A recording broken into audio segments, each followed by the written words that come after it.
Nigeria, a land of diverse cultures and peoples, celebrated its independence from British rule in 1960. This joyous occasion held the promise of unity and prosperity. However, beneath the surface simmered tensions that would soon boil over. Different ethnic groups, primarily the Igbo, Yoruba, and Hausa Fulani, harbored historical grievances and competed for power. The British, during their colonial rule, had exacerbated these divisions, favoring certain groups over others. This created a fragile foundation for the newly independent nation.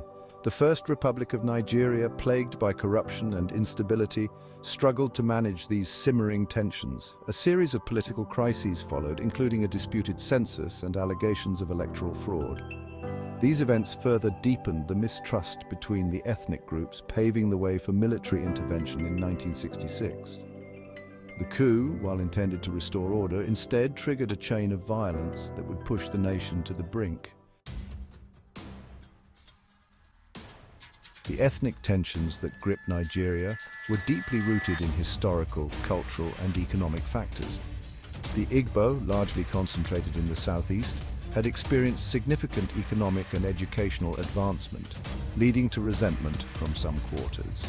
The Hausa Fulani, predominantly in the north, held considerable political power, which they were perceived as trying to maintain at the expense of other groups. The Yoruba, in the southwest, while also politically influential, faced their own internal divisions. These differences were further exacerbated by religious lines, with the largely Christian Igbo and the predominantly Muslim Hausa Fulani viewing each other with suspicion. Economic disparities, with the south generally more prosperous than the north, fueled resentment and competition for resources. This volatile mix, ignited by political instability, created a tinderbox ready to explode. The fuse was lit in January 1966 when a group of mostly Igbo army officers staged a coup, killing several high-ranking politicians, including the Prime Minister. This event, while intended to address corruption and perceived northern domination, backfired dramatically. It unleashed a wave of retaliatory violence against the Igbo in the north, leading to a counter-coup in July 1966, led by mostly northern officers. The situation deteriorated rapidly, with widespread massacres of Igbo civilians taking place in northern Nigeria.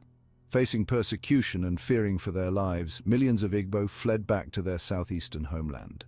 In May 1967, Lieutenant Colonel Emeka Ojukwu, the military governor of the eastern region, declared the region's secession from Nigeria, forming the independent Republic of Biafra.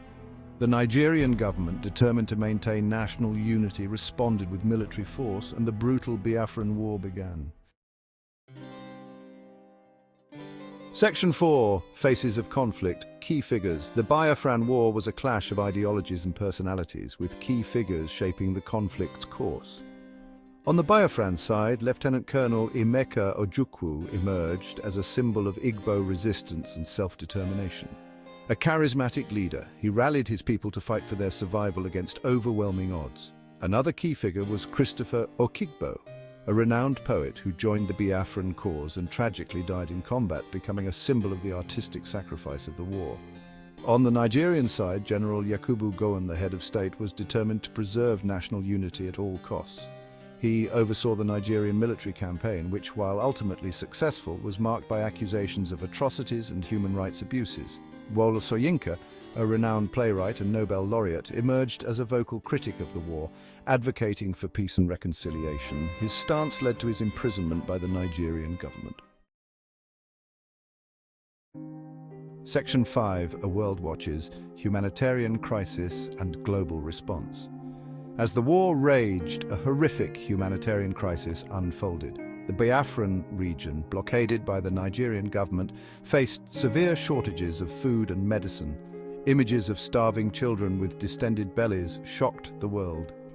International organizations, including the Red Cross and Caritas, struggled to deliver aid to the besieged region, often facing obstruction from both sides of the conflict.